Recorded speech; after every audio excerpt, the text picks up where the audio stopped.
container. You know, it's not the same as growing a normal plant, because on the normal plant we don't do any type of manipulation. And manipulation for plants means stress.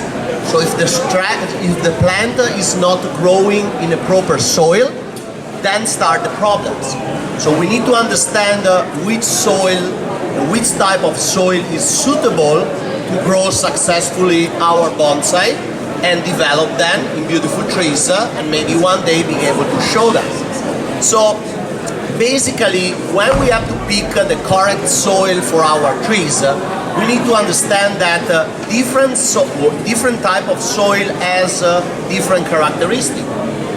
Akadama has some characteristic, pumice has other characteristics, lava rock has different characteristics. So when we use either one or the other, or we decide in different percent to mix them, we have to understand what's the result. We know that when we want to grow bonsai successfully in a pot, we need to have water, air, and fertilize in the soil in different timing and different amount to allow the tree to grow successfully.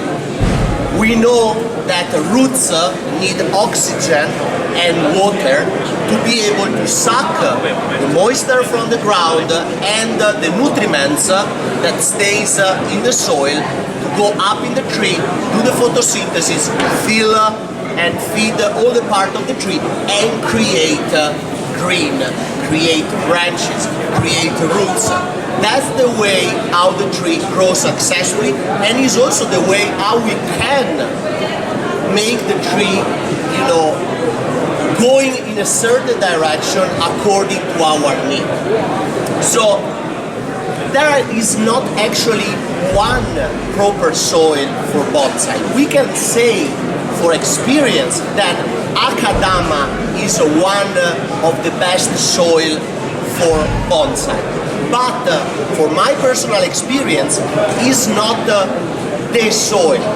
Is good for some type of growing and for some species, and is no good for other species. So also according to the different variety of tree, we need to understand which soil we want to use.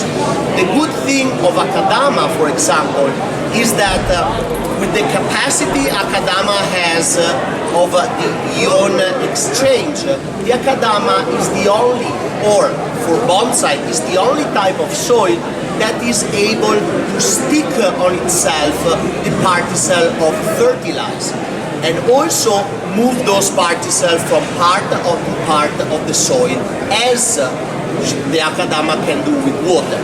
So for example, if one part of the soil is dry, the part of the soil that has more moisture is able to move that moisture and use the moisture in a different way. So if we have a part of the tree sucking more moisture and the other part is not, for different reasons, also if it's a juniper and we have a shari, so we have less roots in one section, that section tend to be a little bit more wet.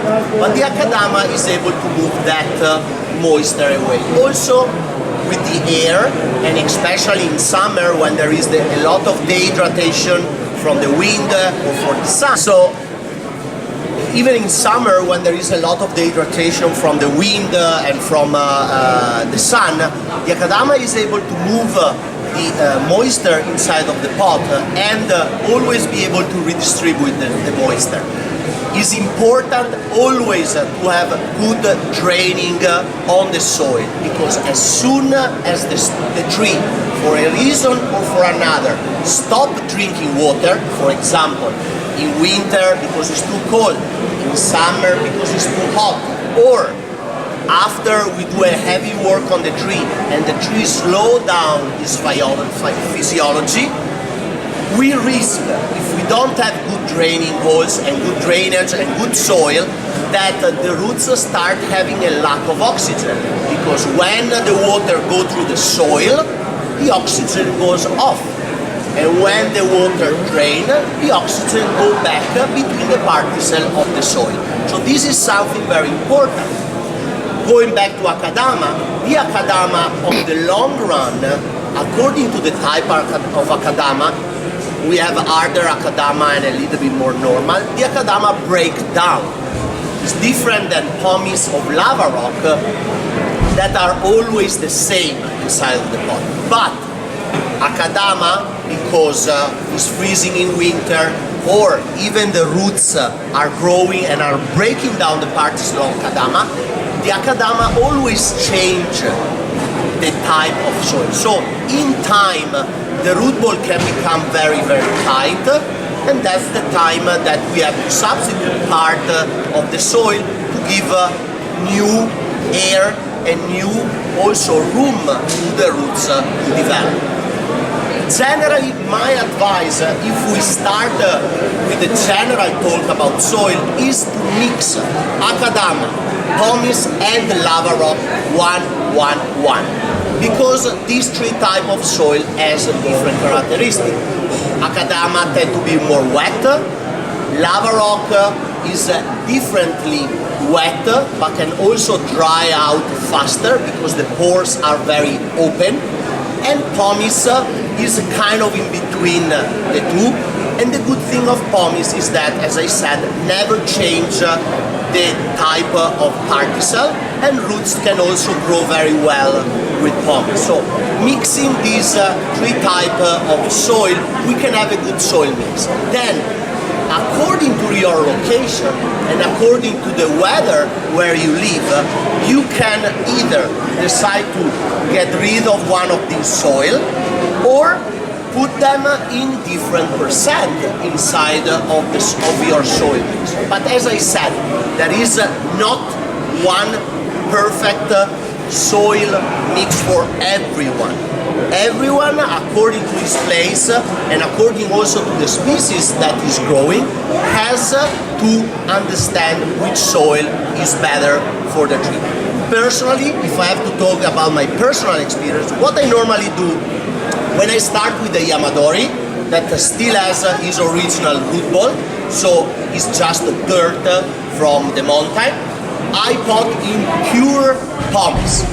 Pure pomace help to dry out the extra water from the original soil and keep air between the roots. That's very, very important because if I have, as I said, lack of air inside of the roots start dying. And in a Yamadori that is still in a condition of stress, I don't want to give any extra stress on the original root ball. I want that part of the root ball with dirt to be as dry as possible. So the new roots can start growing in the outside part, in the new soil.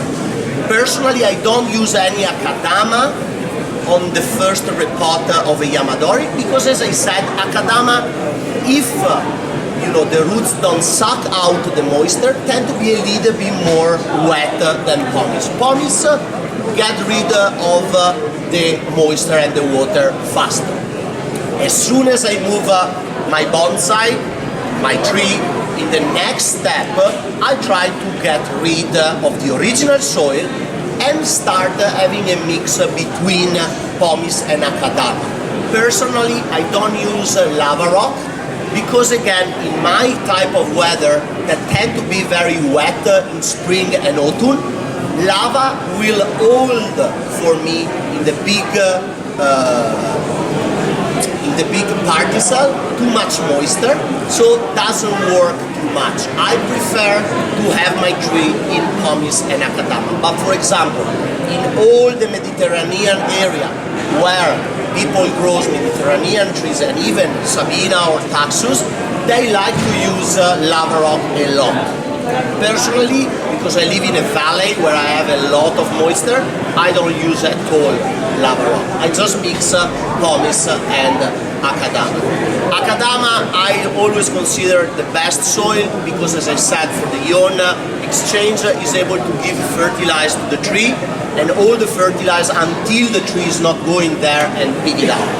When I grow my Yamadori and I heavy fertilize, I don't care if the fertilizer don't stick to the pomace and goes away, because I fertilize very, very high in nitrogen, So even if I lose some of that fertilizer because it just goes away with the watering, I don't care. But as soon as I have my bonsai in a bonsai pot or in a more advanced stage, I want to have Akadama to help me in the process. As I said, we always have to remember that growing a Yamadori tree that was never touched or never worked before is not the same as working and growing a finished tree. Because the Yamadori, like a garden tree, is always willing to get rid from the foliage of the extra moisture, but as soon as we can start manipulating the tree and the tree starts slowing down its processes because we manipulate, we need to have a soil that helps us to that process.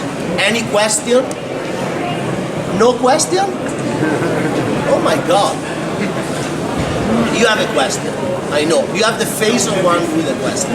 2 questions. You see, I spot the one with 2 questions. So here is the first question. What particle size do you use for your trees? So, basically, I avoid, for my trees that are pretty big size, in big pots, I avoid using very small size of Akadama or lava or pumice. I always tend to use big size, so from 3 millimeter up. For Yamadori, I use 8 millimeter pumice, so the bigger one. I want as much air as possible to go through the pot, because as I said, because I have this dirt from the ground, until I don't get rid with that dirt in the second or third repot, I need always to have a very dry root ball. Otherwise, I can have problem with fungi. I can have a problem that the old roots start dying and they start rotting. And as I said, can be a big loss for the Yamadori. When I start having the tree in a more final stage, I can start reducing also the size of the soil, because as we try to mature the foliage of the tree and have a lot of fine ramification, this has to be mirrored in the pot having a lot of fine roots. So our journey to bring a Yamadori to a bonsai stage is not only getting the nice shape and mature shape with a lot of fine branches, but is also, working to have a lot of fine roots. So basically what we do every time we repot a tree, we tend to get rid of the long roots, especially the long roots that came from the nature, when the tree was growing in nature, and the tree has to produce many fine roots to get also the root ball mature. We can say that when a tree is mature in a bonsai pot, we can take the example of this larch. It's probably a bonsai for the last maybe 10 years. The root ball is very mature, there are not big roots, everything is nice and small. So when I repot the tree, I just give a little bit of a new soil around and underneath for the new fine roots to develop, and that's it. I don't have to break down the root ball and restart again, because it would be like cutting all the branches and restart from some inner one. But I wanna take care of my mature part of the soil and just give new space and new room for roots to develop. As the tree need to grow in the foliage, also the trees get sick if they can't grow new roots because the pot is root bound. So if we have that problem, some roots start dying, because dying they can go in the process of get substitute, but it obviously make the tree sick. That's the reason it's very important always, even on mature tree, after some years, change and give a little bit renew to the soil. But basically, I always tend to use a bigger particles in the first stage of bonsai, and as much as I get the bonsai mature, I break down the parcel into smaller part because I get more smaller roots. Any other question? Simon, you have a question? No question. Don't be shy. You have a question? Do you fertilize your Yamadori organically or synthetically? So basically I use two types of fertilizer for my tree. On the roots I go always organic. On the foliage I go synthetic. So basically I spray my tree, I always say that, but I spray my tree with Super Drive or Green King once a week, just to keep them nice and healthy. And I fertilize organic from spring to autumn, maybe every 15 days. Also, according to the type of tree, according to the work I'm doing on the tree, I fertilize in different ways. For Yamadori, that I want to bring them in the stage where they are super strong and ready to be worked, I don't care if I get big needle, I get extra growth. I just want to get them super strong because I'm going to manipulate them a lot to give the first time. So I fertilize very, very high in nitrogen. Doing that, I also consider that they are in a soil that is draining a lot of that extra fertilizer away.